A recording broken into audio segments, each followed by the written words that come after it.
Hey, we're talking Saints esports, and I'm here with head coach Eric Volden. The team has just, finished a fall and their postseason, and now they're headed into the spring. Eric, why don't you just go talk a little bit about the fall? Yeah, so we actually had an amazing fall season this last time, Phil. Last year we started out was the first year of the program. We started out with 17 members on the team. This fall we started out with 33 members on the team, so just about double the size of it, and that opened up some opportunities for us to actually field more teams within esports within individual titles, and because it's it's still something that's people are a little bit confused about. It's esports. It's not. Esports is a collection of games. Right. It's not just one game. Correct. We actually play Right. in 10 or 11 different games. And I think last semester we fielded over 22 teams in those different games.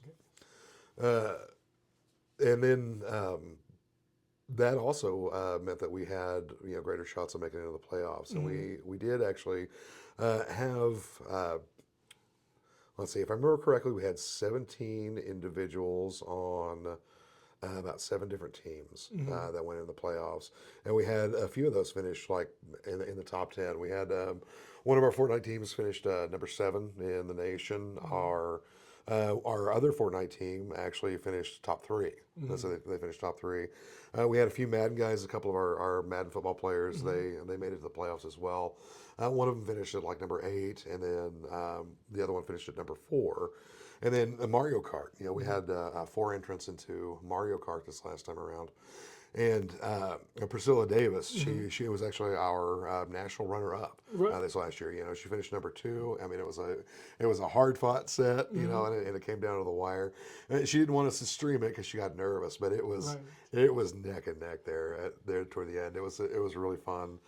Great race to watch. It Now, was a for great night. Priscilla, was it something that you expected?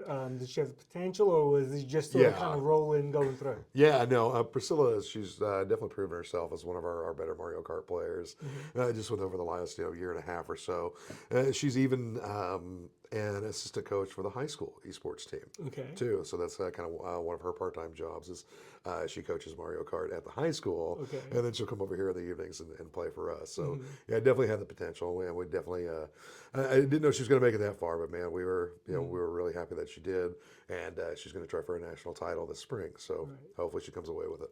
Now it's kind of interesting because like during the season, you guys play 4-year schools Division One, and in the playoffs you play basically community college, correct? Yeah, pretty much. Okay. Yeah, the Open Series, what the division that we're in within our league is just it's kind of a mixed bag. Right. We never are quite sure who we're going to play until like right before game time, Right. which makes it hard to kind of schedule games and things like that. So, uh, but yeah, during the playoffs, it was mostly community colleges. I think Landon actually he did go against a 4-year. He lost to East Georgia State University in Madden. But his opponent went on to win the whole thing. So, so it was just one of those things. But yeah, we play everybody from all across the nation. A majority of the teams. We do play a lot of people from the Southern University of New York, the SUNY Schools. schools. Yeah, SUNY Right. schools. We play a lot of those. We play a lot of teams from Iowa, a lot of teams from Florida, Okay.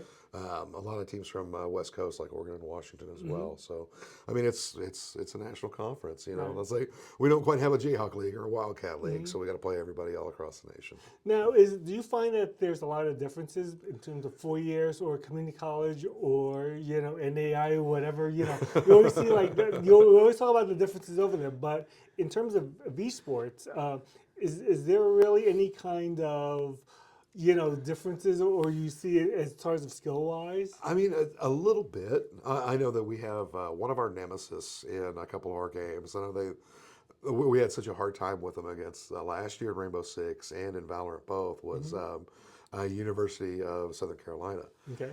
The Fire Ants, the University of Southern Carolina Fire Ants, and we whooped and hollered and cheered whenever we finally beat those guys in Valorant last semester. So, yeah, our Valorant team to get to go to the playoffs. I think they finished about 11th or 12th in the tournament. But yeah, when we beat South Carolina in the regular season, we were pretty happy about that. It's like, we got a shot at the playoffs this time Okay. around. So So yeah. talk about the games that you guys are playing right now. Yeah.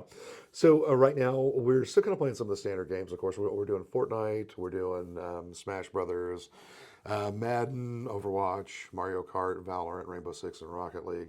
We are super excited, and I know everybody has just been just through the roof, and the league chat, the NJCAA. Has just blown up with Marvel Rivals. It's recently Right. recently come out. And participation for that this semester is going to be absolutely huge. So you guys are adding Marvel Rivals. Yeah, we're having Marvel Rivals. Okay. We have a couple of teams actually, and they have their first preseason game tonight. Okay. So we're pretty excited about that. But if you know anything about esports, it's very similar to Overwatch. It's a hero shooter. Right. But a couple of things about Rivals makes it really cool because, first of all, the game only released in December. Right. So everybody across the world are still learning how to play, which opens up to some exciting strategies, exciting combinations. It's not kind of set in stone like your Overwatch usually is. And then secondly, it's Marvel too. Right. So if you've kept up with any of the Marvel movies or Marvel comic book fans from back in the day, you're immediately going to recognize Captain America beating up on Hulk, or Spider-Man punching out Mr. Fantastic, or something like that. So it's really cool, and it just adds that level of connection into those games. So how many now? You had said that you've doubled for the spring. Is that right? Yeah. Okay. And what's that? Have you been recruiting more? Have people just been coming down, or how has that sort of been working? Yeah, a little bit of both, actually. Some targeted recruitment by me over the last spring and the last spring, summer, and this last fall. Some targeted recruitment for some of the specific titles that we play, and then a lot of it is that like some of the guys, especially like here in town, or Hugoton people. These are some of the students that I've known for a while, and I already know how they play and who they play with. Right. So if I know that they already play with a group of people that they're comfortable with, they're familiar with, we ask them to say, "Hey, come and talk to me. I know that you guys play well. I see you guys play well because I'm, sitting there watching them play with my sons too. They're all in the same group." And like you said, Hugoton's a very strong team, aren't Yeah, they? yeah, absolutely. Yeah, Ty, he's doing an amazing job over there in Hugoton. So yeah, we look forward to working with him. And of course, we have our other coaches over in Guyman, Southwestern Heights put together a team as well. So esports is really growing in our area, which absolutely helps me out as far as recruiting. And I always like to see local talent, put a spotlight on our local kids. And it's just like any other recruitment, whether it be athletics or academically, they have an opportunity to come to Seward County to actually do something that they enjoy, and so therefore it's just sort of the added bonus, right? Yeah, absolutely. Yeah. I come in and of course I'll take a look at what games are you going to play and what your competitive rank is in those games and stuff like that, and then.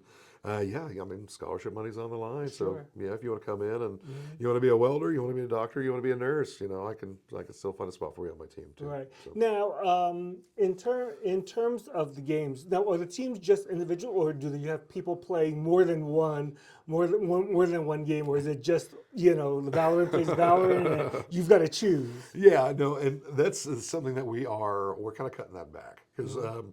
Within this last year, we wanted to field as many teams as possible, and but that meant that some of these guys were here every night, playing different titles, playing a different title every night, which it can be kind of prohibitive if they're not focusing on one or two titles at the time.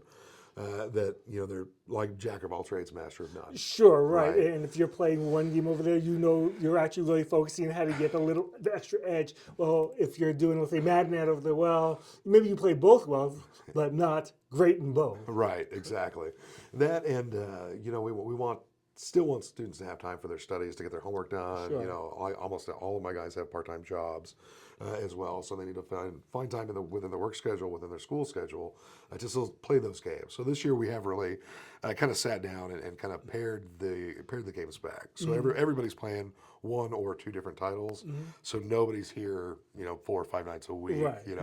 trying to catch everything. So And also at the same time, too, I'm sure that you want to spread it out from your team members too. Is Yeah. that they would want to play instead of having the person over there, let's say hogging, but that's sort of the word is Yeah. to play all of them. yeah, in individual titles, it's not really that big. It's not really that big of a thing. So, like your Smash Brothers, your Madden, your Mario Kart, those are individual titles where, I mean, you can show up and play.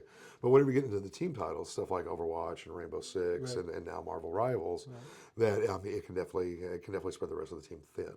So we're kind of concentrating, which hopefully will help us make us more competitive within those titles, so that they can focus on what they're doing. And again, you guys play only at night, correct? Yeah, we play at night. Our queuing times are at 5:30 in the evening, and that's whenever we actually find out who are playing for that night.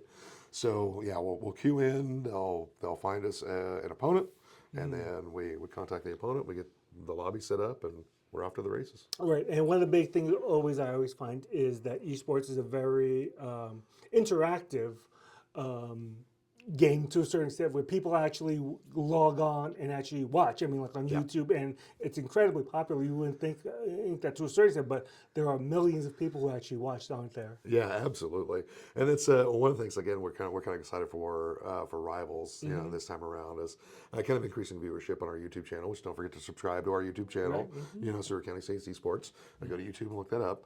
And then yes, because like I said, the familiarity with the characters and with the Marvel universe, I think it'll build a lot more kind of community engagement. It'll be a lot more dynamic and interesting to watch than some of the other titles. And then that's always good. You always want to add more engagement from the people out of them, like you saw. They know who Black Panther or Iron Man or whatever it is, rather than the people of Fortnite or Valorant, or where they're a little bit. But that's great. So and you actually preseason starts tonight, which is Monday. Yeah, I get to list the date. and actually they're starting until when? When does your preseason and when does your season actually start? So we'll have 3 weeks of preseason, and our season actually starts on the week of February 20th. I want to say the 23rd is a Sunday, so it'll be that's whenever the season officially starts, and we'll run through the end of March, beginning of April, and